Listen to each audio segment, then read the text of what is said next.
Bismillahirrahmanirrahim. Assalamualaikum warahmatullahi wabarakatuh.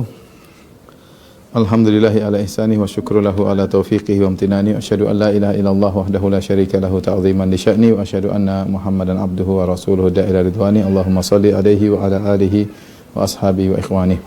Ibu-ibu, pengajian Majelis Ta'lim Sisesa yang dimuliakan oleh Allah Subhanahu wa taala. Pada kesempatan kali ini kita akan bahas tentang dua nabi yang mulia, yaitu Nabi Hud dan Nabi Saleh alaihi wassalam. Yang keduanya adalah nabi-nabi yang berbangsa Arab, ya. Kita tahu dalam hadis disebutkan, dalam riwayat disebutkan nabi yang berbangsa Arab ada 4, yaitu Hud, Saleh, Syuaib dan Muhammad sallallahu alaihi wasallam. Adapun selain 4 orang tersebut maka bukanlah Arab, ya. Hanya saja Nabi Hud diutus kepada kaum Ad dan Nabi Saleh diutus kepada kaum Samud. Kedua kaum ini, Samud dan kaum Ad, telah punah, ya, artinya tidak bisa ditelusuri lagi silsilah generasinya, sehingga dikatakan sebagai Al-Arab Al-Ba'idah, yaitu Arab yang sudah punah. Saya jelaskan tentang bangsa Arab, mungkin sudah pernah saya sampaikan, saya ingatkan kembali, ya, bahwasanya Arab ada 3, ya.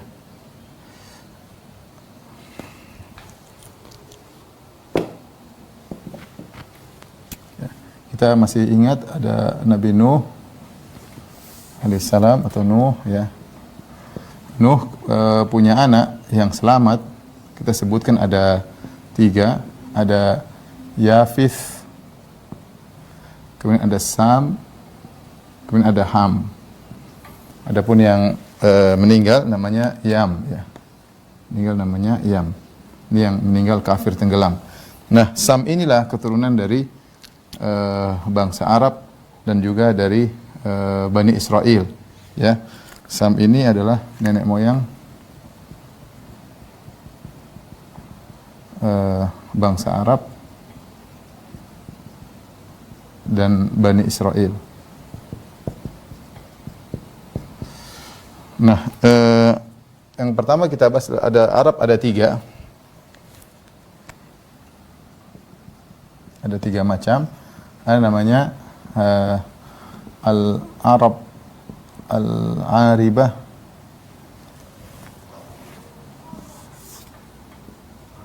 Al-Arab Al-Aribah, Arab asli. Ada namanya Al-Arab Al-Ba'idah, yaitu Arab yang sudah punah. Maksudnya sudah tidak bisa ditelusuri generasinya lagi. Karena namanya Al-Arab Al-Musta'ribah. Al-Musta'ribah inilah yang Quraisy, ya. Quraisy, di antaranya adalah Quraisy. Baik, Al-Arab Al-Aribah ini yang berasal dari Yaman, dari Qahtan, berasal dari Yaman. Sebagian mereka hijrah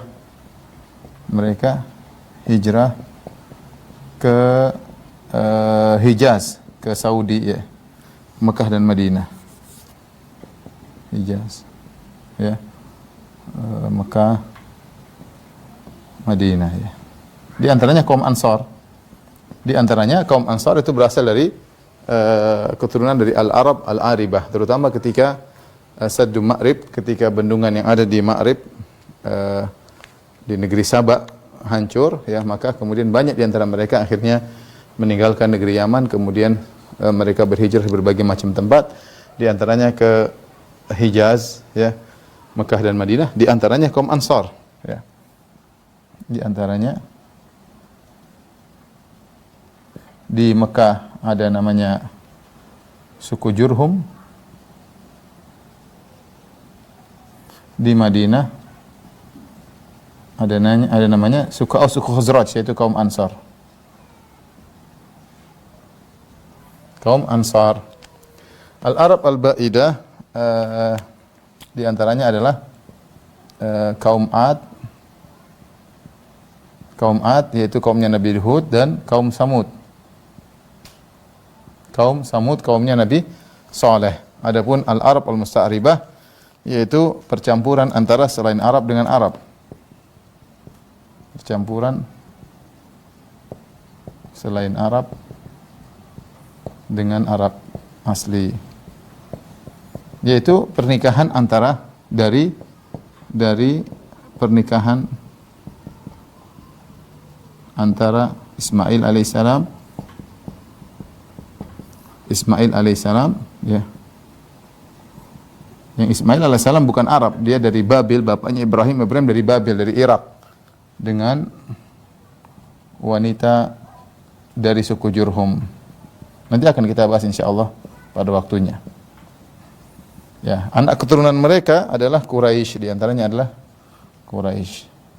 Di antaranya adalah Nabi sallallahu alaihi wasallam. Nah, di antara Arab yang sudah punlah kaum Ad dan kaum Samud. Kaum Ad dan kaum Samud. Nah, kaum Ad, silsilahnya Ad bin Iram bin Awad bin Sam, ya. Jadi Ad bin Iram bin Awad bin Sam, ya.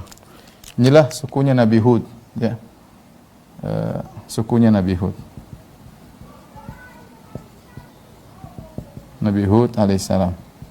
Di bawah suku Ad nanti ada sekitar di sini Samud, ya. Kaum Samud, sukunya Nabi Saleh. Sukunya Nabi Saleh. Nabi Saleh alaihissalam, yang antara Samud dan Ad kurang lebih 6 generasi, ya. Ada khilaf, tapi ini sebagian pendapat, kurang lebih antara Samud dengan Ad ada sekitar 6 generasi sukunya Nabi Saleh. Ada yang mengatakan Samud keturunan Ad, ada yang mengatakan Samud datang dari jalur yang lain tapi kembali kepada Iram. Intinya mereka bersaudara.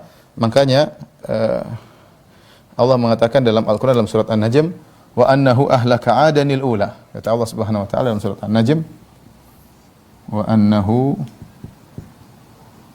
ahlaka adanil ula wa samuda fama abqa. Kata Allah dalam surat An-Najm, dialah Allah yang telah membinasakan Ad. Allah yang telah membinasakan Ad yang pertama, disebut dengan Ad yang pertama. Kemudian wa samuda fama abqa, dan Allah membinasakan juga kaum Samud. Para orang mengatakan ini Ad yang kedua. Kenapa kaum Ad dikatakan Ad yang pertama, Samud dikatakan Ad yang kedua? Karena Samud keturunan Ad. Samud keturunan Ad. Kita lihat dari Nabi Nuh alaihissalam kepada kaum Ad ada 1, 2, ya sekitar 3 generasi, ya, antara Nabi Nuh dengan kaum Ad, ya kurang lebih 3 generasi. 3 generasi. Sementara kita sudah pernah sebutkan kaum Nuh dengan Adam alaihissalam, ya kurang lebih 10 generasi. Jadi setelah Nuh berdakwah, kemudian setelah 3 generasi muncullah kaum Ad yang kembali melakukan kesyirikan. Ketika melakukan kesyirikan, maka Allah kembali mengirim Nabi Hud alaihissalam. Nanti setelah kaum Ad dibinasakan, nanti akan kita sampaikan, kemudian berjalan lagi 6 generasi, kaum Samud terjadi lagi kesyirikan, maka Allah kirim Nabi Saleh alaihissalam. Taib, kaum Ad di mana lokasinya? Lokasi kaum Ad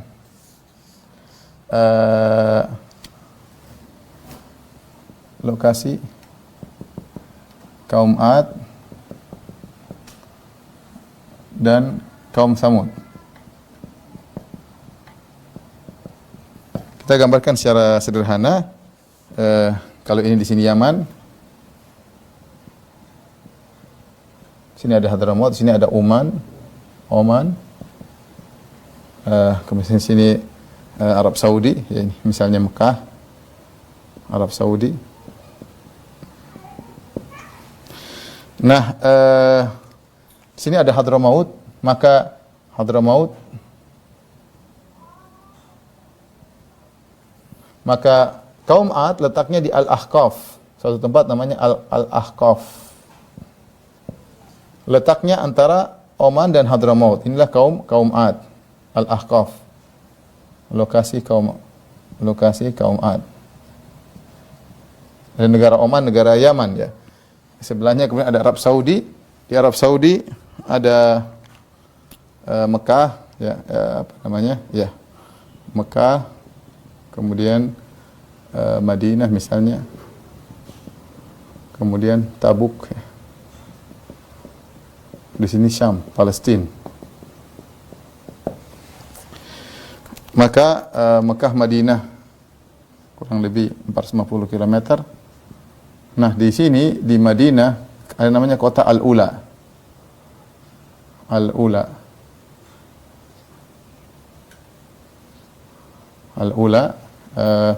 Jaraknya kurang lebih 320 km. Dari Madinah ke Al-Ula ya. Melewati Khaybar, ada Khaybar di sini, kira-kira 200 km dari kota Madinah. Inilah lokasi kaum Samud. Ini lokasi kaum Samud.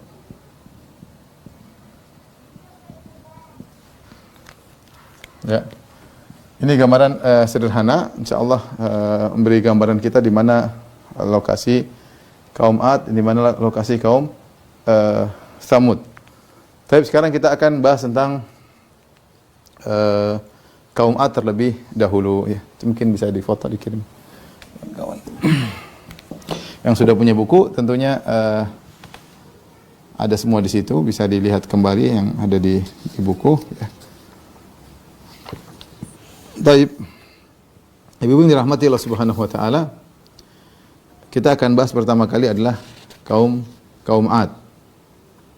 Setelah Allah Subhanahu wa taala membinasakan kaum Nabi Nuh ya alaihissalam karena mereka tenggelam dalam kesyirikan, kemudian tinggal orang-orang yang bertauhid, kemudian berjalan dengan waktu ya, kembali muncul generasi setelahnya kira-kira 3 generasi kembali terjadi kesyirikan. Allah berfirman, "Tsumma ansha'na min ba'dihim qarnan akharin." Kemudian kami munculkan setelah kaum Nabi Nuh generasi yang lain. Fa arsalna fihim rasulan minhum. Kami utus kepada mereka seorang rasul dari mereka. Ani'budullaha ma lakum min ilahin ghairuh. Yang rasul tersebut menyeru, sembahlah Allah saja, tidak ada sembahan selain Allah bagi kalian. Afala tattaqun, tidakkah kalian bertakwa? Ya. Wa qala al-mala'u min qaumihi alladhina kafaru wa kadzdzabu bil liqa'il akhirati atrafnahum fil hayatid dunya. Maka berkatalah orang-orang yang kafir yang mendustakan pertemuan dengan hari akhirat, yang kami telah menjadikan mereka hidup mewah di atas kehidupan dunia. Kata mereka, ma hadza illa basyarun mislukum. Ini siapa Hud ini? Hud inilah aja orang seperti kalian. Ya'kulu mimma ta'kuluna minhu, dia makan seperti kalian makan, wa yashrabu mimma tashrabun, dan dia minum seperti kalian minum. Wala in ata'tum basyaran mislakum innakum idzal khasirun. Kalau kalian mau taat kepada manusia seperti kalian, kalian sungguh merugi ya. Jadi Allah utus nabi yang menyuruh kepada tauhid, tetapi nabi tersebut sama seperti mereka, makan dan minum, sementara mereka orang sombong. Mereka, ngapain kita ngikuti nabi seperti ini yang makan seperti kita, minum seperti kita? Kalau kita ikut manusia seperti ini, kita merugi. Ya. Allah sebutkan, "Wadhkur akha 'adin id anzara qaumahu bil ahqaf." Dan ceritakanlah, ingatlah tentang kisah Nabi Hud, ya, yang memperingatkan umatnya di Al-Ahqaf. Al-Ahqaf tadi saya sebutkan, yaitu tempat antara Yaman dengan Oman, yang disebutkan sekarang tempatnya berupa padang pasir ya, padang pasir yang sulit untuk dilewati ya. Di mana dia berkata, "Allah ta'budu illallah." Janganlah kalian menyembah kecuali Allah. "Inni akhafu 'alaikum adzab yaumin 'azim." Sungguhnya aku khawatir kalian tertimpa dengan azab yang pedih. Kaum Ad, Allah berikan mereka banyak kenikmatan. Di antara kenikmatan yang paling nampak pada diri kaum Ad, tubuh mereka adalah tubuh yang besar dan kuat.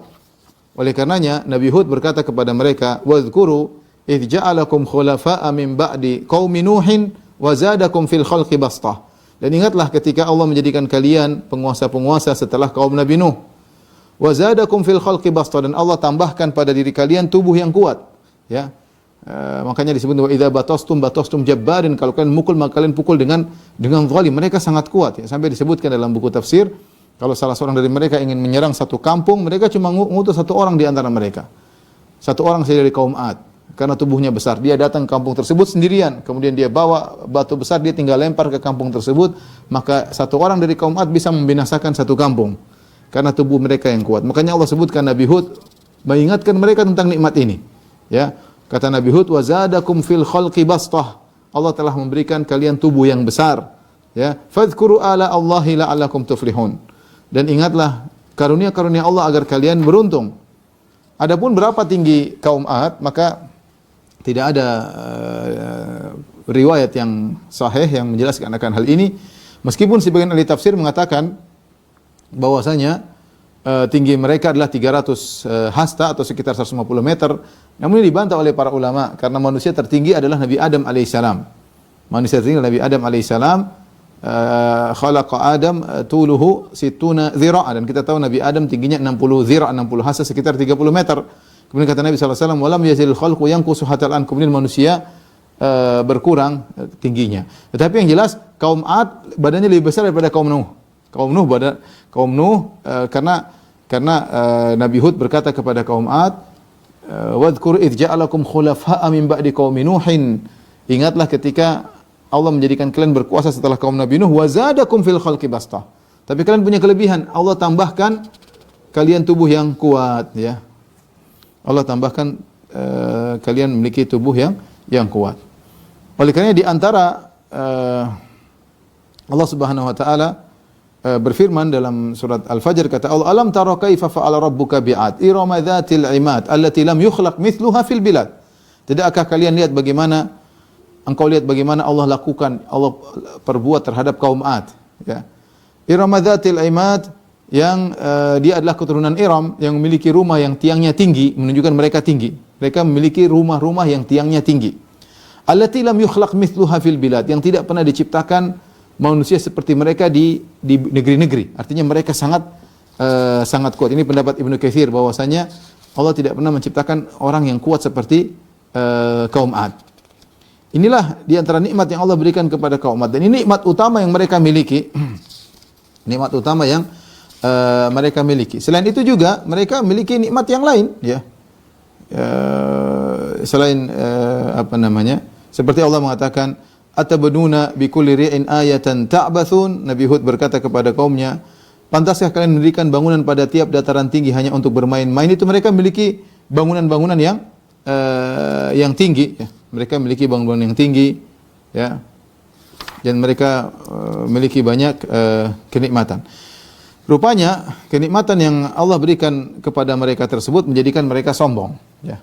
Allah Subhanahu wa taala berfirman, "Fa amma 'adun fastakbaru fil ardi bighairil haqqi." Adapun kaum Ad, maka mereka sombong di atas muka bumi tanpa hak untuk sombong karena tubuh mereka yang kuat. Wa qalu man asyaddu minna quwwah. Maka mereka berkata, siapa di antara kita, siapa yang lebih kuat daripada kita? Kita ini manusia terkuat, manusia terhebat, manusia mungkin tertinggi di zaman tersebut. Allah mengatakan, "Awalam yarau anna Allah alladhi khalaqahum huwa asyaddu minhum quwwah." Tidakkah mereka tahu, mereka lihat bahwasanya Allah yang menciptakan mereka lebih kuat daripada mereka. Wa kanu bi ayatina yajhadun, dan mereka mengingkari ayat-ayat kami. Ketika mereka sombong dan angkuh, bahkan mereka berbuat zalim kepada orang-orang yang lewat di kampung mereka, ya. Mereka berbuat zalim, ya.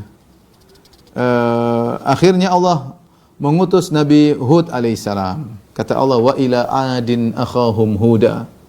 Kami utus kepada kaum Ad saudara mereka Nabi Hud. Jadi Nabi Hud berasal dari kaum Ad. Qala ya qaumi ibudullaha ma lakum min ilahin ghairu afala tattaqun.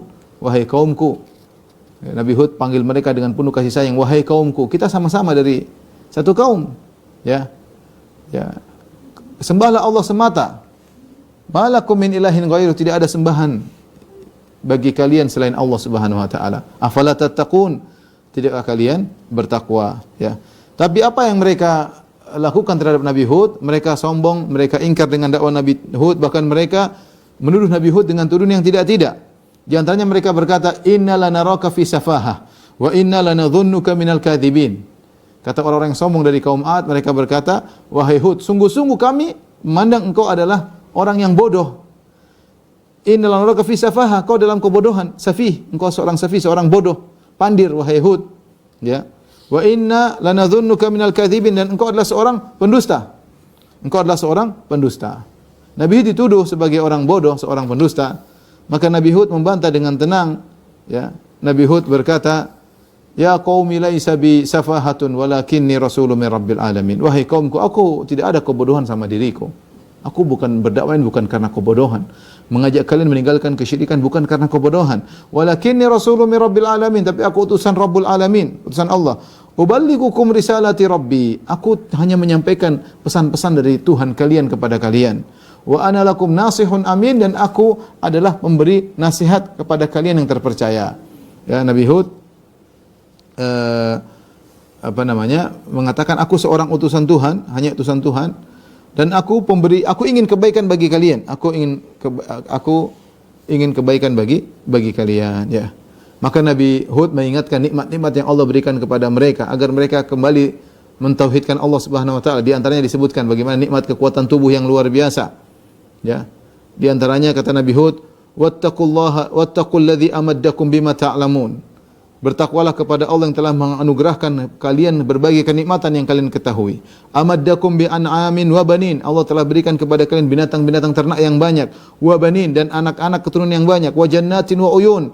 Allah berikan kepada kalian kebun-kebun yang rindang, kebun-kebun yang banyak, dan juga wa uyun, dan mata air. Jadi mereka hidup dalam kemewahan. Tubuh kuat. Kalau kita bilang suku terkuat di zaman tersebut, tubuh sangat kuat. Kemudian memiliki bangunan-bangunan yang tinggi, ya kita bisa bayangkan ya, yang tinggi. Kemudian mereka memiliki banyak ternak. Ya, kalau mau masalah binatang ternak, mereka punya banyak. Memiliki anak-anak, mereka punya keturunan yang banyak, kekuatan. Bagaimana kalau satu aja udah kuat, apalagi memiliki anak yang banyak? Bukan cuma itu, mereka memiliki kebun-kebun, jannat, mereka punya kebun-kebun, dan uyun, mata air yang keluar. Indah. Ya, indah. Kita aja jarang kita di sini lihat ada mata air keluar jarang ya, apalagi di kota di Jakarta ya. Tapi mereka diberi kenikmatan yang banyak ya. Ya. Bahkan kemudian Nabi Hud mengajak mereka untuk beristighfar agar berhenti dari kesyirikan ya. Kata Nabi Hud, "Wa ya qaumi istaghfiru rabbakum tsumma tubu ilaih." Wahai kaumku, istighfarlah kepada Rabb kalian dan bertaubatlah kepadanya. Yursilis samaa 'alaikum midrara, maka Allah akan turunkan hujan yang deras bagi kalian, hujan rahmat. Wa yazidukum quwwatan ila quwwatikum, dan kalian sudah kuat, Allah tambah kekuatan kalian. Hendaknya kalian beristighfar. Jadi mereka sudah kuat, Allah akan tambahkan kekuatan kalian jika kalian bertakwa kepada Allah Subhanahu wa taala ya. Namun mereka tidak peduli ya. Mereka tidak peduli. Maka Nabi Hud ingatkan. Ya, Nabi Hud berkata, qala qad karena mereka ancam, kata mereka, ya Hud, ya, qalu ajitana lina'budallaha wahdahu wa nadhara ma kana ya'budu abauna. Bagaimana sikap mereka terhadap Nabi Hud? Mereka bilang, Hud, ya, kau ini mau larang-larang kami menyembah apa yang disembah nenek moyang kami, ya. Kau ingin kami bertauhid, hanya menyembah kepada satu Tuhan. Ajitana lina'budallaha wahdahu, kau ingin kami sembah Allah semata. Wa nadhara ma kana ya'budu abauna, dan sembahan-sembahan Tuhan nenek moyang kami tinggalkan. Fa'tina bima ta'iduna in kunta minas shadiqin. Kalau gitu, datangkanlah ancaman ya, yang kau ancamkan kepada kami. Kalau kami tidak bertakwa akan ada azab yang pedih. Datangkan ancaman tersebut jika kau benar-benar orang yang jujur. Jadi mereka nantang. Mereka nantang Nabi Hud. Bahkan di antara tantangan mereka, mereka berkata, inna qulu illa taraka ba'du alihatina bisu. Menurut kami Hud, engkau kualat dan telah tertimpa penyakit dari sebagian Tuhan-Tuhan kami. Jadi mereka ngancam Nabi Hud ya. Mereka berkata, qalu yahudu ma ji'tana bi bayyidatin wa ma nahnu bitarika alihatina an qaulik wa ma nahnu laka bimu'minin. Kata mereka, Hud, kau tidak punya dalil bahwasanya kau adalah utusan Tuhan. Omong kosong kau Hud ya. Kau hanyalah pendusta. Kau hanyalah orang miskin, hanya pendusta ya.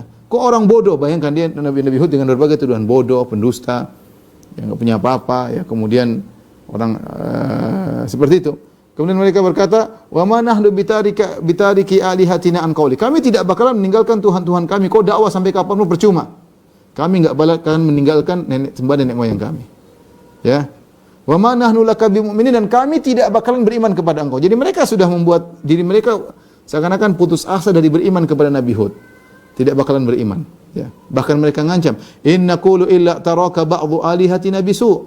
Ingat Hud, sungguhnya kau rupanya telah tertimpa keburukan dari sebagian sembahan-sembahan kami.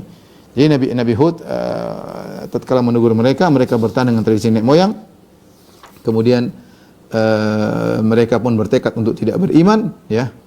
Dan mereka juga mengatakan percuma kau mendakwahi kami, kami tidak akan berubah. Bahkan dalam sebagian ayat mereka berkata, sawaun alaina awa'adta am lam takum minal wa'idhin. Percuma Hud, kau ceramah enggak ceramah sama saja bagi kami. Kami tidak bakalan berubah, ya. Makanya Allah mengatakan wa tilka adun jahadu bi ayati rabbihim. Itulah kaum Ad yang menentang ayat-ayat kami. Bahkan mereka mengancam, inna qulu illa taraka ba'dhu alihatina bisu. Menurut kami engkau telah terkena ditimpa penyakit gila. Kau gila wahai Hud, kau telah terkena penyakit gila oleh sebagian sembahan-sembahan kami. Subhanallah. Nabi Hud kemudian menjawab, ya, ancaman mereka bahwasanya dia akan terkena penyakit lah, apalah, kualat lah. Maka Nabi Hud berkata, inni usyhidullah wa asyhadu anni bari'um mimma tusyrikun. Sungguhnya aku bersaksi kepada Allah, aku bersaksi kepada Allah. Wa asyhadu anni bari'um mimma tusyrikun, dan bersaksilah aku berlepas diri dari kesyirikan yang kalian lakukan. Min duni, selain Allah. Aku berlepas dari semua selain Allah. Fakiduni jami'an thumma la tunzirun. Hendaknya kalian rame-rame silakan berbuat makar kepadaku dan jangan tunda-tunda.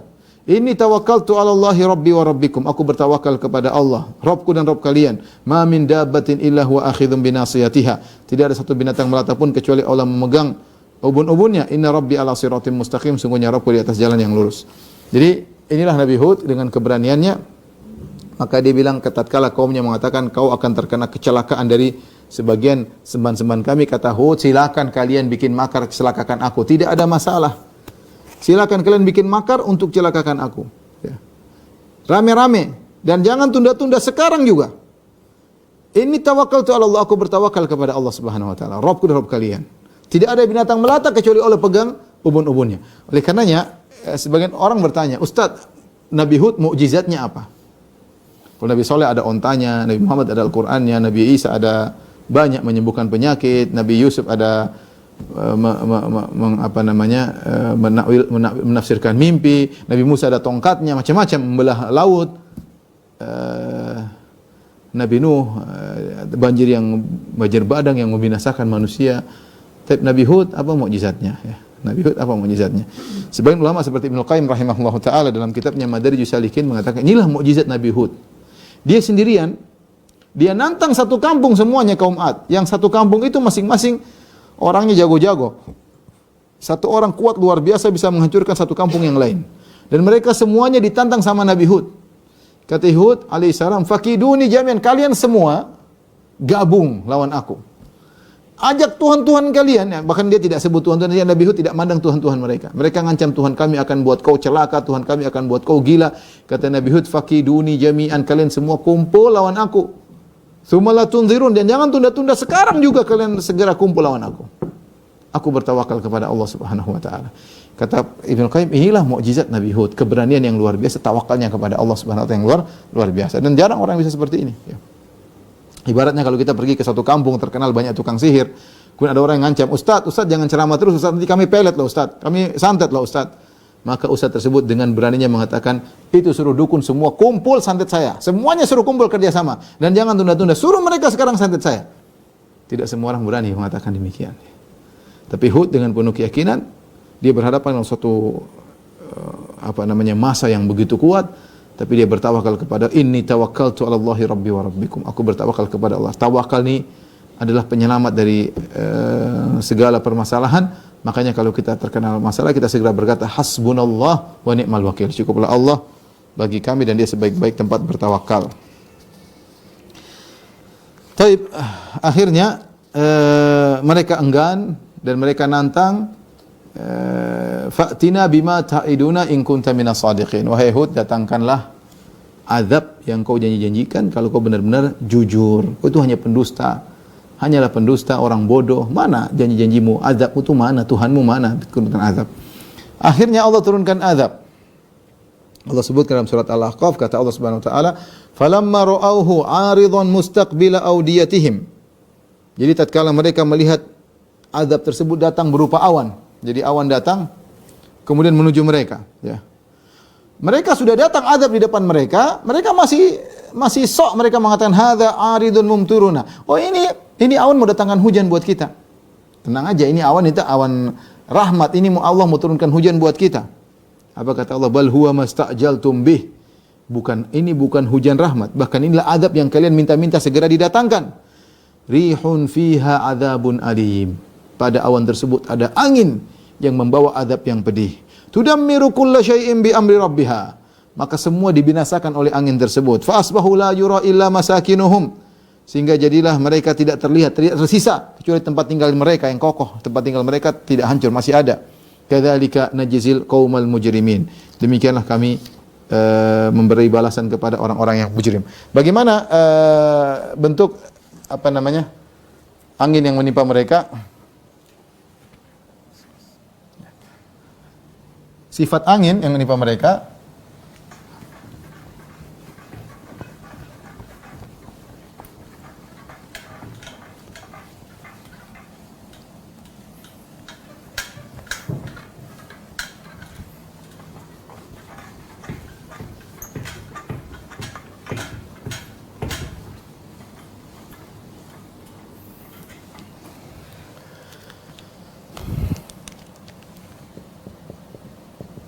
sifat angin yang membinasakan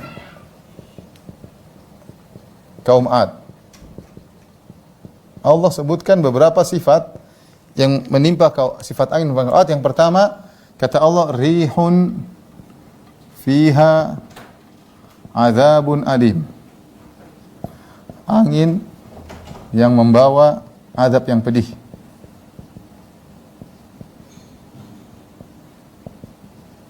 Ya. Dalam ayat yang lain, iz arsalna alaihimur rihal aqim, dan kaum Ad tatkala kami kirim kepada mereka ar-rihal aqim, angin mandul, kata Allah, angin mandul.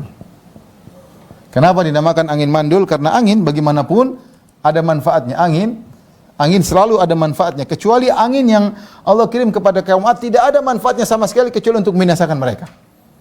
Angin mungkin angin kencang tapi ada manfaatnya, mungkin ada terjadi persilangan pernikahan antara tumbuhan satu dengan yang lainnya. Tapi Allah menamakan angin kaum Ad dengan rihal aqim, angin yang mandul, karena isinya tidak ada manfaat sama sekali, ya, yaitu karena tidak ada manfaatnya sama sekali.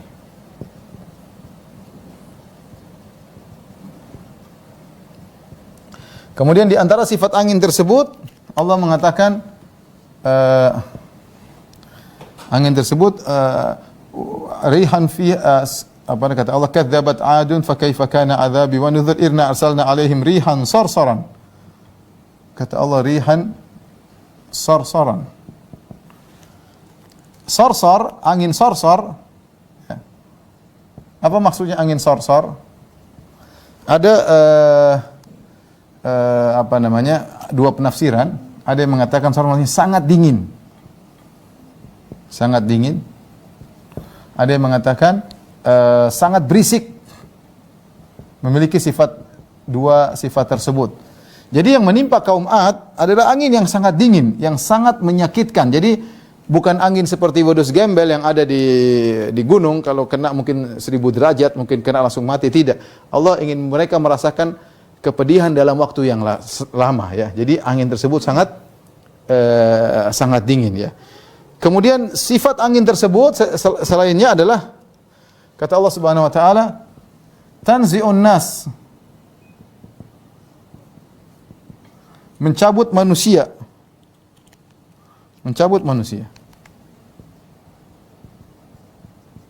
Jadi ketika angin tersebut datang, kaum Ad ketakutan, maka mereka ada yang mengikatkan dirinya, ada yang masuk ke dalam sumur, ada yang masuk ke dalam goa. Tapi angin tersebut datang mencabutin mereka, seakan-akan tangan yang mencabut mereka. Jadi yang sembunyi dalam sumur dicabut oleh angin tersebut, dibawa ke atas. Yang sembunyi dalam goa dicabut oleh angin tersebut, dibawa ke udara. Makanya Allah mengatakan sakharaha alaihim sab'a layalin. Ya, yang angin ini sakharaha alaihim, ya, kata Allah sakharaha alaihim sab'a layalin wa thamaniyata ayyamin husuma. Ya. Kata Allah, mereka diterbangkan di udara. Mereka diterbangkan di udara. Di langit, di udara, ya. 7 malam, 8 siang. Ya, 7 hari 7 malam ditambah satu siang. Ya. Terbangkan, digoncangkan dengan kencang, ya. Ketika mereka digoncangkan di udara dengan sor-sor angin yang sangat dingin yang masuk ke dalam tulang-tulang mereka, kemudian digoncangkan dengan hebatnya sampai lepaslah usus-usus mereka keluar, ya, sampai akhirnya mereka pun dijatuhkan oleh Allah Subhanahu wa taala. Hasilnya mereka terjatuh ka'annahum a'jazu nakhlin khawiyah. Kata Allah, ka'annahum a'jazu nakhlin khawiyah. Dalam ayat yang lain munqair. Ya, kata Allah Subhanahu wa taala munqair. Jadilah mereka seperti batang korma yang bolong. Batang korma yang kosong. Kenapa dikatakan kosong? Ya, karena disebut kosong karena usus mereka sudah keluar dan mereka jatuh seperti kepala mereka jatuh ke diri bawah sehingga tertancap di tanah seperti batang korma. Benar-benar terjatuh, tertancap, jatuh dengan perut yang sudah kosong karena digoncangkan di udara. Inilah nasib daripada kaum 'Ad. Fatawalla anhum wa qala ya qaumi laqad ablagtukum risalati rabbi wa nasahtu lakum walakin la tuhibbuna an-nasihin. Ketika mereka sudah binasa, Nabi Hud berkata kepada mereka. Nabi Hud berkata, ya, laqad ablagtukum risalati rabbi. Wahai kaumku, aku sudah sampaikan kepada kalian pesan dari Rabbku. Wa nasahtu lakum, aku sudah nasihati kalian. Ya, walakin la tuhibbunan nasihin, tapi kalian tidak suka dengan para pemberi nasihat. Lihatlah bagaimana Allah binasakan orang yang sangat kuat, ini kaum yang sombong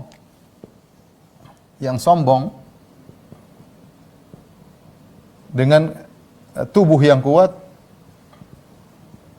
Allah binasakan dengan suatu yang hina. Allah binasakan hanya dengan udara. Mereka tidak bisa apa-apa. Allah tidak binasakan dengan besi yang dikirim kepada mereka. Allah tidak binasakan mereka dengan mengirim api yang membakar mereka. Tidak, angin saja Allah kirim. Tapi membuat mereka hancur-hancuran.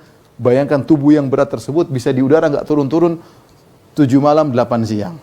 Inilah selesai dari kaum 'Ad yang binasa karena kesombongan mereka.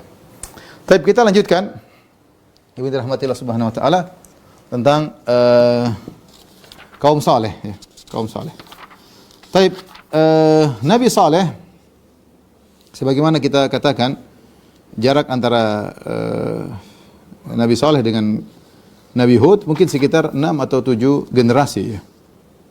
Sekitar 6 atau 7 generasi. Dan lokasinya, kaum Tsamud lokasinya adalah di kota Al-Ula, kira-kira 320 km dari kota Madinah sebelah utara. Jadi kalau kita ini Mekah di bawah, kemudian di atasnya Madinah, kita jalan terus nanti lewat Khaybar kira-kira 100 kilo, lanjut lagi Al-Ula 320 dari Madinah, kemudian baru ke Tabuk 700 kilo dari kota Madinah, nanti ke atas ke Palestina, ke Yordan dan seterusnya. Ya.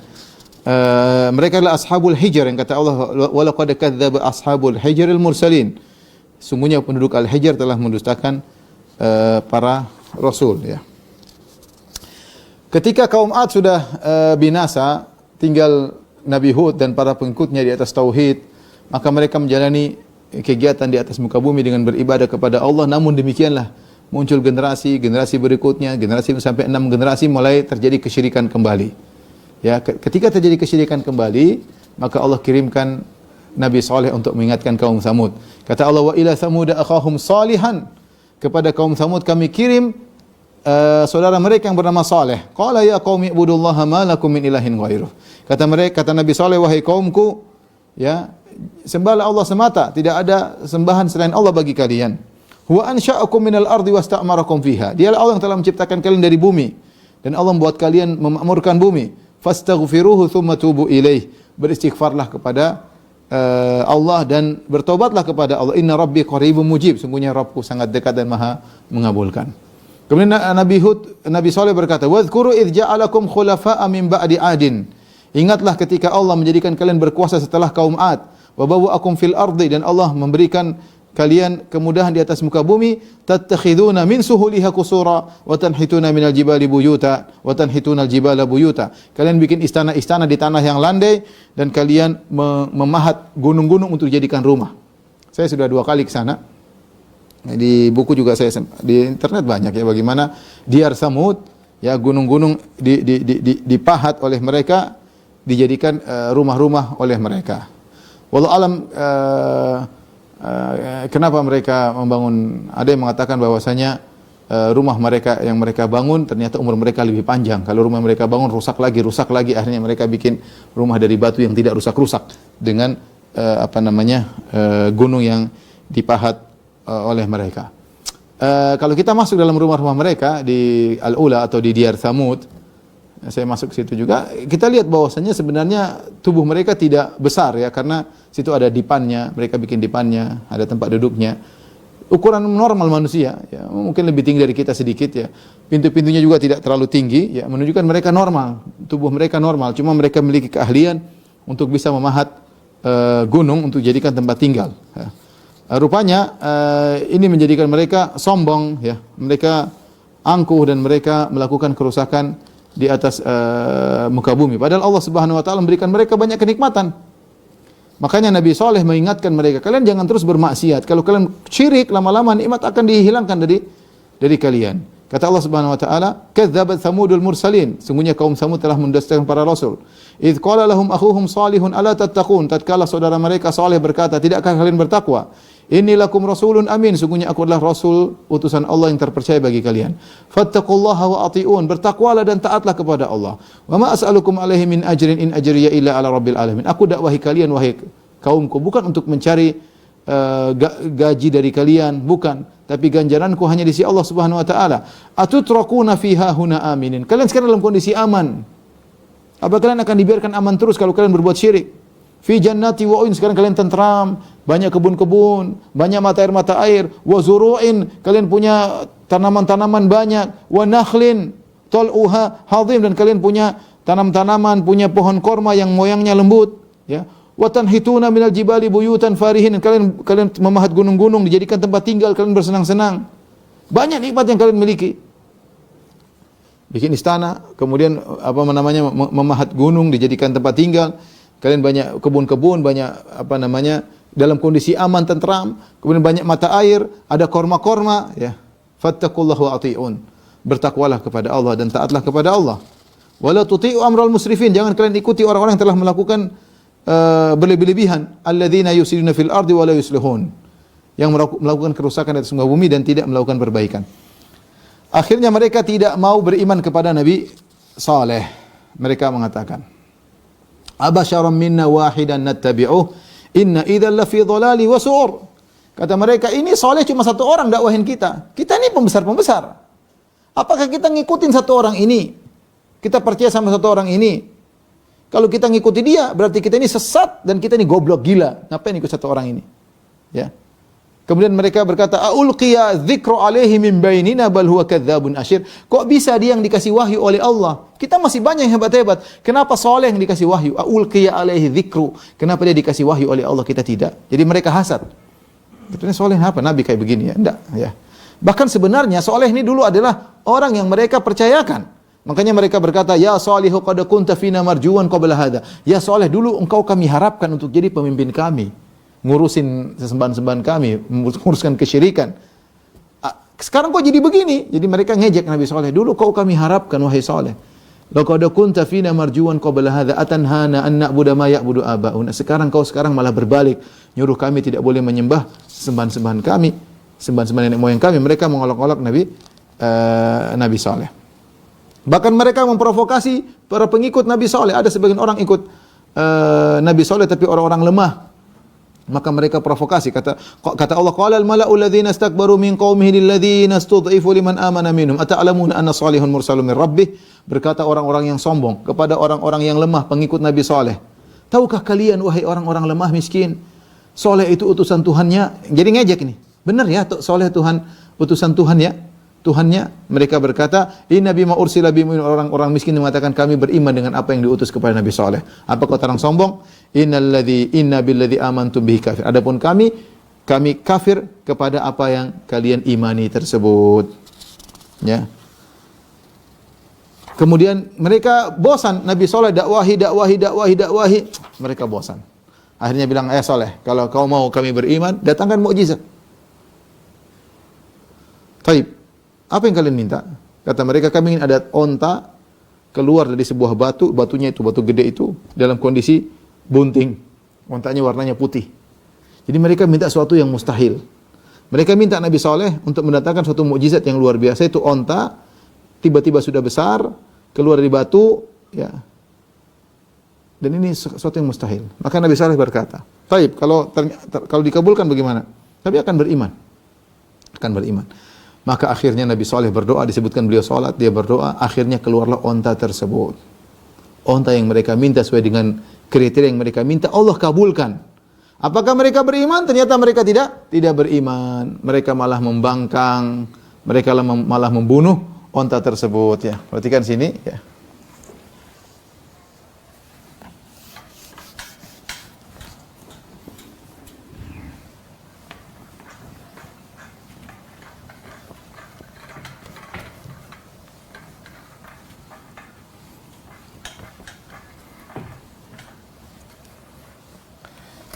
Nah, mereka minta onta yang ajaib, sifat-sifat onta tersebut adalah pertama besar, kemudian diantaranya sudah bunting, ya, yaitu mengandung, hamil gede, ya, hamil besar, ntar lagi melahirkan. Kemudian diantaranya sifat onta tersebut keluar dari batu, batu. Kalau tidak salah mereka sebutkan juga ontanya berwarna putih, ya. Intinya ini onta yang mereka minta. Dan ini suatu hal yang menakjubkan, ya. Tapi Allah kabulkan. Di antara yang menakjubkan onta tersebut adalah onta tersebut ya, langsung besar, ya. Tanpa ayah dan ibu. Tanpa ayah dan ibu. Langsung besar. Baik. Langsung bunting, hamil besar tanpa jantan. Ini kan menakjubkan kalau ukuran hewan. Tahu-tahu sudah mengandung tanpa jantan. Keluar dari batu yang bukan merupakan sumber kehidupan. Yang bukan sumber kehidupan. Seandainya ontanya keluar dari hutan, ya mungkin ada onta yang kabur lari lewat hutan keluar. Atau keluar dari laut, ya mungkin masih ada, laut ada sumber kehidupan. Batu, apa isinya batu?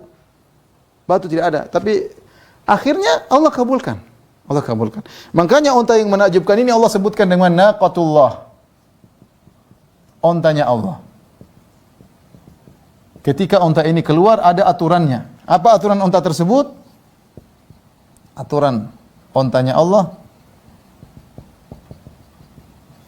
Kata Nabi Saleh, "Fadharuha ta'kul fi ardillahi wa la tamassuha bisu." Biarkan dia makan dimanapun.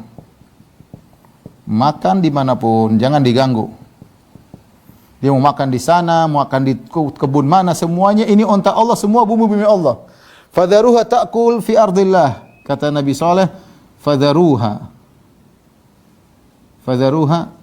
ta'kul fi ardillah.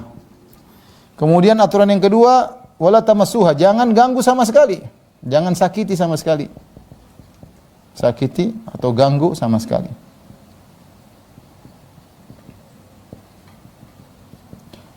Wala tamassuha bisu. Jangan ganggu sama sekali. Kemudian aturan minum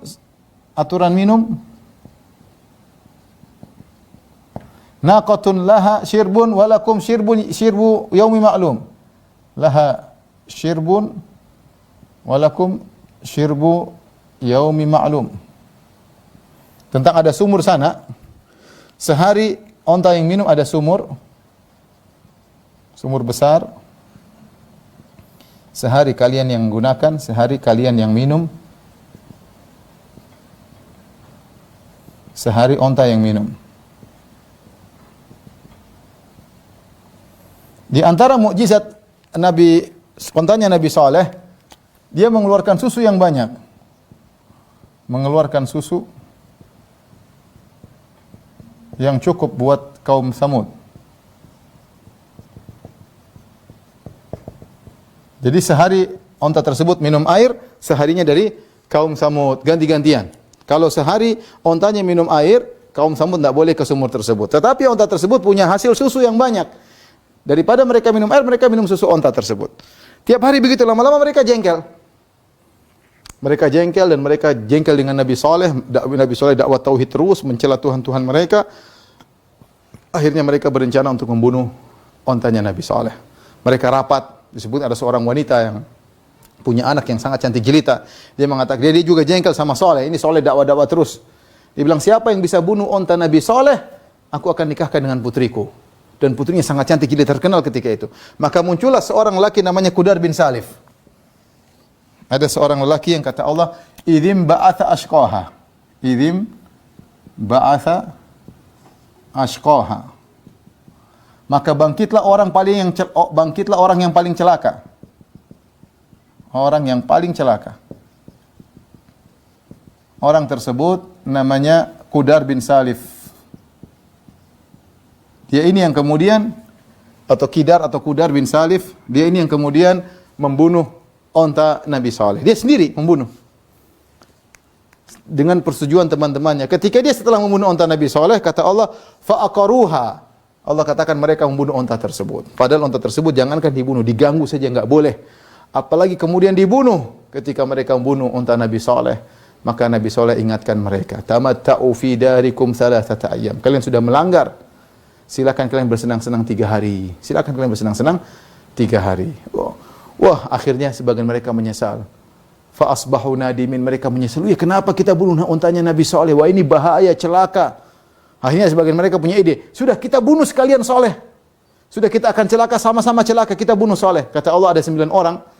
Wa kana fil madinati tis'atu rahtin yufsiduna fil ardi wa la yuslihun.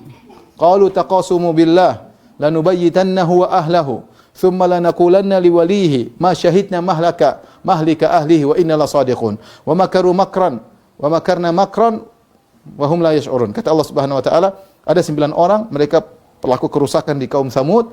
Mereka rapat, mereka bilang, kita bersumpah dengan nama Allah, kita bunuh Saleh dan keluarganya malam ini. Kita bunuh dia, besok kita pura-pura enggak tahu. Kalau ada yang tanya, kita bilang kita enggak tahu. Ada kabilahnya Saleh bilang, kenapa Saleh? Kami enggak tahu, kok tiba-tiba dia mati. Akhirnya mereka ini ingin bunuh Nabi Saleh. Wa makaru makran, mereka bikin makar. Justru mereka yang mati terlebih dahulu, 9 orang ini. Setelah itu mereka, kata Nabi Saleh, bersenang-senang 3 hari. Setelah 3 hari kalian akan binasa. Setelah 3 hari kalian akan binasa. Maka akhirnya mereka menanti azab yang datang kepada mereka, ya. Mulailah mereka menunggu hari pertama. Mereka masih hidup. Mereka tunggu hari kedua. Mereka semakin takut karena 3 hari. Mereka tunggu hari ketiga lewat. Mereka semakin pucat, semakin ketakutan. Mereka menunggu 3 dalam penuh ketakutan. Apalagi 9 orang tokoh-tokoh mereka sudah tewas terlebih dahulu. Mereka ketakutan luar biasa. Setelah 3 hari lewat, maka tibalah azab datang kepada mereka. Azab tersebut ada 3 model. Yang pertama, gempa yang sangat dahsyat, ya. Kata Allah Subhanahu wa taala, ya, fa akhadhathumur rajfatu, maka mereka ditimpa dengan gempa yang sangat dahsyat. Kemudian di antaranya mereka ditimpa dengan halilintar, petir, fa akhadhathumus sa'iqatu wa hum yanzurun famastata'u min qiyamin wa makanu muntasirin. Mereka digoncangkan dengan gempa, tiba-tiba halilintar datang menuju mereka. Jadi halilintar itu datang, petir datang sambil mereka lihat, mengancam mereka. Kemudian selain itu dengan suara yang sangat keras, ya. Dengan guntur yang sangat keras. Wa akhadhal ladzina zalamus sayhatu. Tiba-tiba datang guntur yang sangat keras. Jadi mereka ditimpa dengan 3 model azab, gempa disertai dengan guntur yang sangat deras, kemudian datang petir menyambar mereka. 3 azab langsung menimpa mereka sehingga akhirnya mereka pun tewas, ya. Itulah kaum Saleh yang sombong dan angkuh. Allah mengatakan setelah itu fakanu kahashimil muhtadhir. Jadilah mereka seperti batang-batang kering, daun-daun kering yang lapuk ya. Daun-daun kering yang lapuk. Hashim itu apa? Hashim itu kita tahu kita kan tahu apa namanya? Misalnya tukang kuda atau tukang onta, mereka bawa apa namanya? Gabah ya atau makanan buat onta yang rumput-rumput di kayak kotak-kotak itu. Ketika mereka berjalan ada serpihan-serpihan yang jatuh dari kotak-kotak rumput tersebut. Serpihan itu namanya hashim dalam bahasa Arab. Ya. Allah mengatakan mereka hancur dengan guntur, dengan gempa, dengan petir, jadilah mereka seperti hashim, seperti serpihan daun yang terjatuh dari makanan onta dan makanan kuda ya. Inilah adab yang Allah timpakan kepada kepada kaum Nabi Saleh yang tempat tinggal mereka sekarang sampai sekarang masih ada di kota Al-Ula di kerajaan Arab Saudi ya. Barang siapa yang pergi ke sana maka hendaknya mereka menangis ya, dia menangis dan mengambil ibrah dari kisah mereka, bagaimana ada satu kaum ya, yang hebat ya, kemana perginya, sudah selesai, mereka telah binasa ya. Mereka diberi kenikmatan, kekuatan, kesombongan, tapi mereka telah binasa. Maka Nabi mengatakan jangan pergi ke sana kecuali dalam kondisi la tadkhulu ala haula'il mu'adzibin illa an takunu bakin. Jangan kalian masuk ke rumah-rumah mereka kecuali haula'il mu'adzabin, kecuali kalian dalam kondisi menangis. Fa illam takunu bakin fala tadkhulu alaihim. Kalau kalian tidak menangis maka jangan masuk ke tempat mereka. La yusibukum ma asabam. Jangan sampai menimpa kalian apa yang menimpa mereka. Kata Ibnu Hajar, maksudnya apa? Kalau seorang ke sana tidak bisa mengambil ibrah pelajaran dari kisah yang menakjubkan seperti ini, dia tidak bisa menangis, maka berarti hatinya bermasalah. Sudah, jangan ke situ ya. Khawatir gara-gara hati yang lalai ini membuat seorang akhirnya terkena musibah, azab sebagaimana yang menimpa kaum Tsamud. Baik, demikian saja. Ibu yang dirahmati Allah Subhanahu wa taala. Apa yang bisa kita sampaikan tentang kisah dua nabi, Nabi Hud dan Nabi Saleh alaihi wassalam. Kalau ada yang bertanya saya persilakan.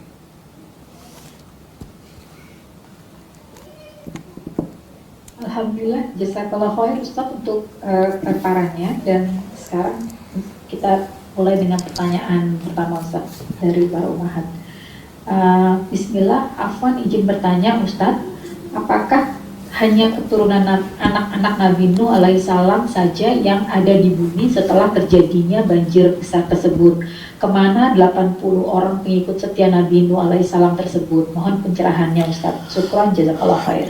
Demikian Allah berfirman dalam Al-Quran, wa ja'alna dzurriyyatahu humul baqin. Kata Allah, kami jadikan keturunan Nuh itulah yang tersisa. Allah yang mengatakan wa ja'alna dzurriyyatahu humul baqin. Kami jadikan anak Nabi Nuh itulah keturunan Nabi itulah yang tersisa. Artinya 80 orang tersebut mereka punya anak juga mungkin, tapi anak-anak mereka tidak punya keturunan berlanjut. Mungkin meninggal, akhirnya yang tersisa cuma anak-anak keturunan Nabi Nuh alaihissalam, itu dari Yafith, Sam dan Ham. Itu saja. Karena Allah mengatakan demikian, wa ja'alna dzurriyyatahu humul baqin. Kami jadikan keturunan Nuh itulah yang tersisa. Allah mengatakan humul baqin. Ada pembatasan, hanya merekalah yang tersisa. Kita ini keturunan Nuh semuanya. Allah alam bisawab. Jazakallah khair Ustaz. Pertanyaan berikutnya, Assalamualaikum Ustaz, berapa tahunkah jeda dari Nabi Musa ke masa Nabi Hud dan Nabi Saleh? Jika sebelum Nabi Musa, bagaimana syariatnya? Apakah baru tentang tauhid saja atau sudah ada tata cara ibadah tertentu? Wallahu alam bisawab. Tentunya saya tidak tahu, kita mau hitung panjang sekali entah berapa ribu tahun dari Nabi Nuh kepada Nabi Musa. Tentu ribuan tahun ya. Kalau kita bilang saja Nabi Adam umurnya 960 tahun, Nabi Nuh 1000 tahun lebih.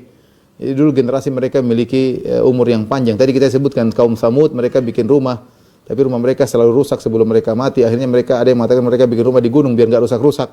Karena gunung ribuan tahun tetap aja begitu kokoh ya. Artinya umur mereka panjang. Tapi berapa ribu tahun wallahu alam bisawab, saya tidak tahu. Adapun syariat tentunya masing-masing likullin ja'alna minkum syir'atan wa minhaja. Likullin ja'alna syir'atan wa minhaja, masing-masing ada syariat masing-masing.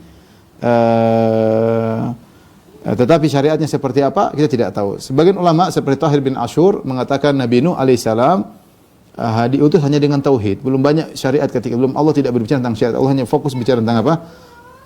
Tauhid.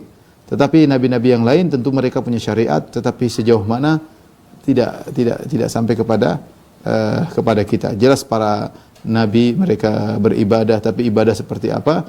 Wallahu alam bisawab.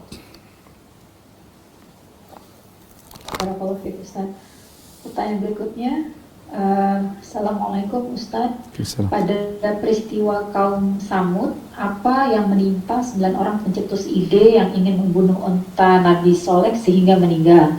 Dan apakah azab umat Samud tersebut sekaligus mulai dari gempa, petir dan guntur ataukah bergantian?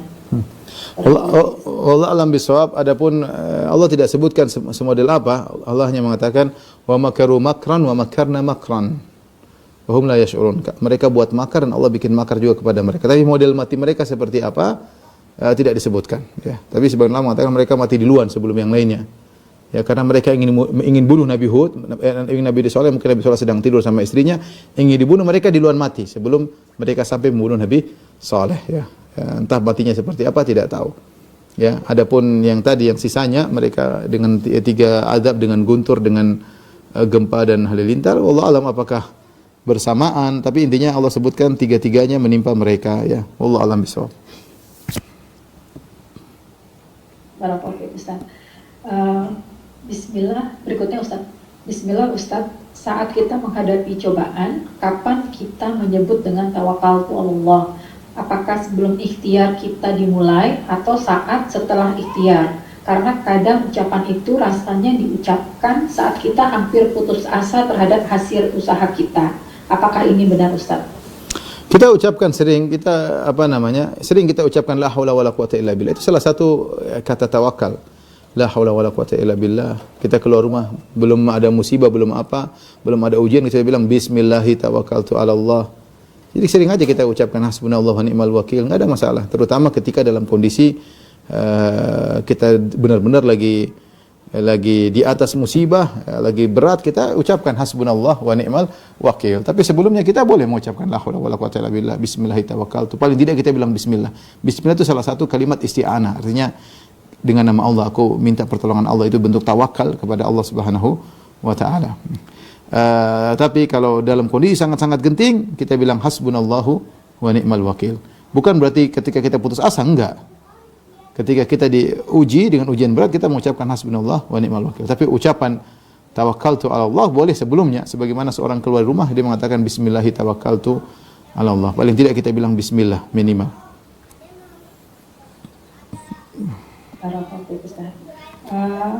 Berikutnya Ustaz.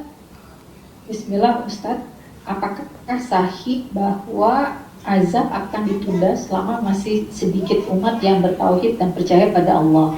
Jika iya, apakah dalam kaum tersebut sama sekali tidak ada pengikut Nabi Hud dan Nabi Saleh? Hendak, mereka bertauhid. Nabi Nuh ada pengikutnya 80 sebagaimana disebutkan. Nabi Hud ada pengikutnya, ya, kata Allah Subhanahu wa taala fa'anjaynahu walladzina ma'ahu birahmatin minna. Kami selamatkan Hud dan orang-orang bersamanya, yaitu beriman bersamanya dengan rahmat kami. Ya, jadi ada orang yang beriman ada. Nabi Saleh juga ada yang beriman tadi. Qala al-mala'u alladzina istakbaru min qaumil ladzina istud'ifu liman amana minhum. Maka berkatalah orang-orang sombong dari kaum Samud kepada orang-orang lemah yang miskin yang beriman kepada Nabi Saleh. Jadi masing-masing pengikutnya. Tapi Allah turunkan azab. Allah turunkan azab kepada mereka, ya. Jadi zaman dahulu meskipun ada orang yang bertauhid, Allah tetapkan turunkan azab. Tapi azab tersebut tidak menimpa nabi-nabi dan para pengikutnya. Itu di antara hal yang menakjubkan. Kita tahu namanya guntur pasti keras, ya. Gempa pasti keras dan pasti tapi ternyata kalau boleh dikatakan guntur terlokalkan, ya. Gempa terlokalkan. Jadi kaum Nabi Hud dan kaumnya tidak jauh dari situ. Nabi Saleh dan kaumnya tidak jauh dari tempat musibah. Tapi musibah tersebut Allah kirim memilih mereka, ya.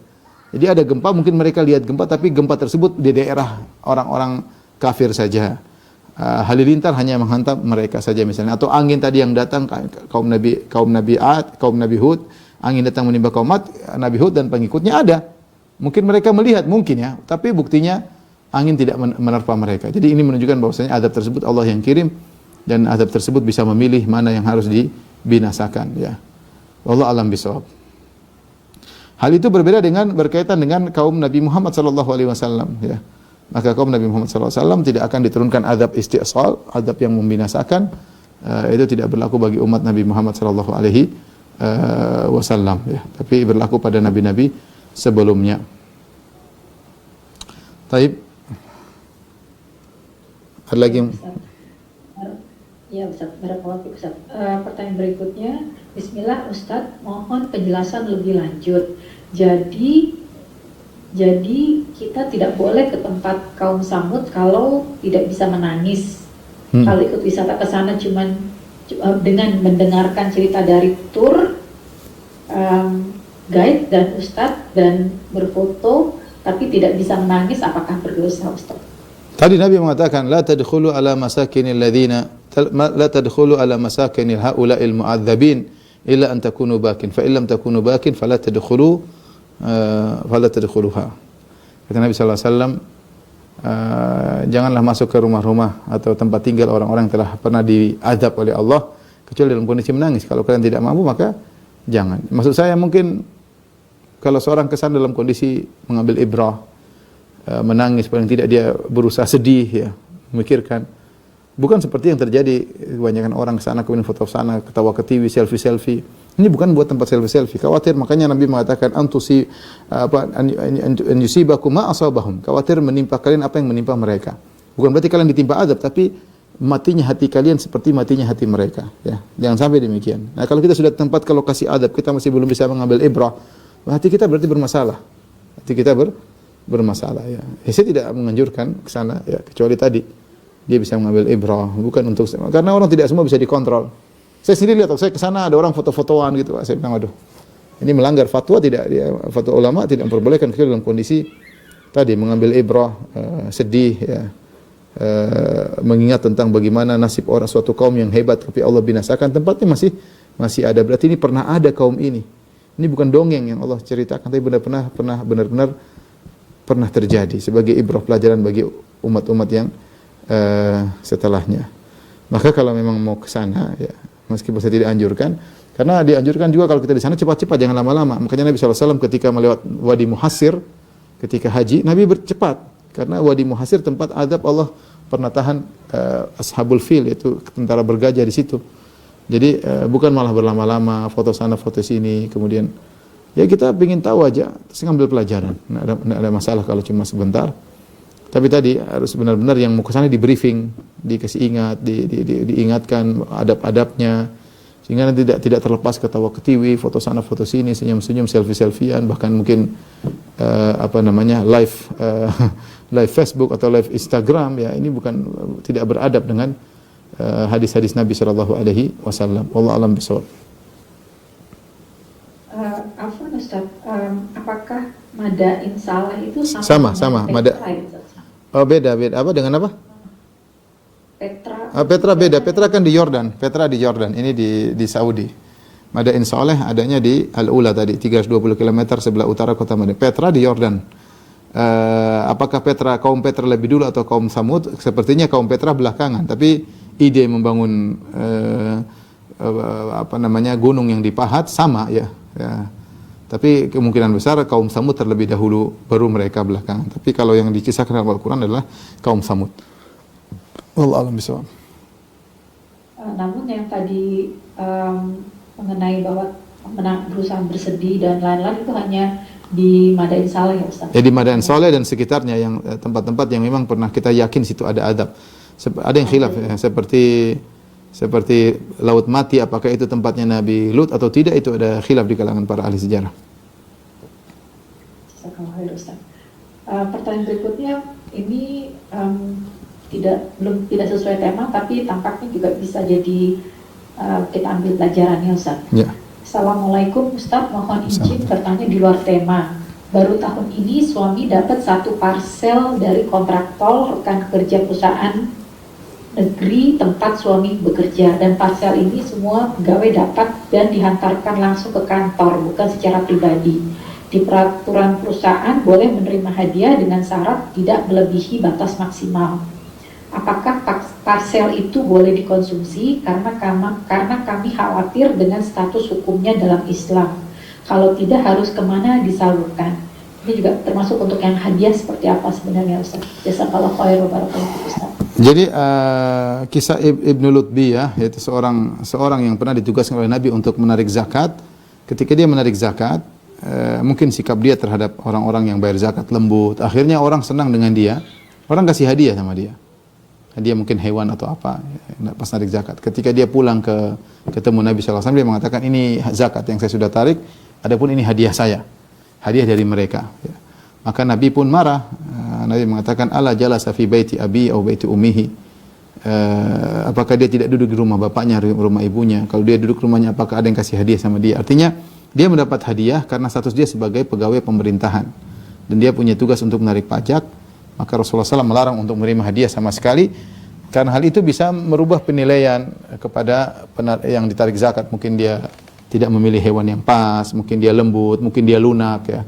Sehingga akhirnya dia mengendor kepada orang-orang yang wajib membayar zakat. Ini yang dikhawatirkan, dan namanya hadiah punya pengaruh ya, hadiah punya pengaruh ya. Adapun kalau seperti tadi perusahaan, seandainya itu perusahaan swasta dan perusahaan yang mengizinkan, nggak ada masalah kalau perusahaan swasta. Perusahaan swasta ownernya mengizinkan, apa ini nggak ada masalah karena mereka berhak. Mereka bukan milik masyarakat umum karena mereka swasta. Lain halnya dengan instansi pemerintah. Yang instansi pemerintah harus melayani masyarakat dengan adil. Ketika ada yang memberi hadiah, yang hadiah tersebut ternyata bisa mempengaruhi kebijakan dalam mengambil keputusan atau pemilihan yang menang tender siapa, pemilihan supplier, yang supplier sana tidak, supplier ini karena sering beri parcel, ini pengaruh ya, ini pengaruh, pasti mempengaruhi kebijakan. Itu yang tidak diinginkan oleh syariat ya. Karena kalau namanya tender kepada pemerintah, kemudian ada 3 supplier, satunya kasih bonus-bonus hadiah, meskipun semuanya dapat dari A sampai Z, semuanya pekerja di BUMN semuanya dapat, dia pasti ada ketidakadilan dalam menilai. Itu yang dikhawatirkan. Maka kalau begitu ceritanya, maka tetap hukumnya haram, meskipun dibolehkan oleh pengambil kebijakan ya. Karena tadi kita mengolah uang rakyat, bukan uang pribadi. Lain kalau pribadi nggak ada masalah. Kalau uang rakyat, tentu kita harus menilai dengan keadilan ketika memilih tender siapa yang berhak menang ya. Tatkala kita sudah mulai menerima pemberian-pemberian, pasti ada ketidakadilan, ada kecenderungan ya. Itu yang jadi masalah. Wallahu a'lam bishawab. Saya tidak tahu persis apa yang dialami, tapi saya kasih gambaran umum saja seperti itu. Baik,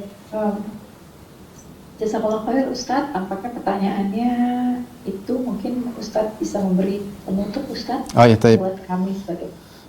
Demikian saja kepada ibu-ibu dari pengajian Majelis Taklim Sisesa yang dirahmati Allah Subhanahu wa taala. Tadi kita sudah mendengarkan tentang kisah Nabi Hud, Nabi Saleh, mengingatkan kita kembali bahwasanya hidup ini hanya sebentar ya. Kematian bisa datang dengan tiba-tiba ya. Semoga kita meninggal dalam kondisi husnul khatimah. Senantiasa kita bertakwa kepada Allah. Kalau kita bermaksiat, segera bertobat kepada Allah Subhanahu wa taala. Sungguhnya Rabb kita maha baik dan maha pemaaf ya. Dan alhamdulillah sebentar lagi mudah-mudahan datang bulan Ramadan. Semoga Allah Subhanahu wa taala memudahkan kita untuk bisa beribadah dengan sebaik-baiknya. Demikian, kurang lebihnya saya mohon maaf. Wabillahi taufiq wal hidayah. Assalamualaikum warahmatullahi wabarakatuh.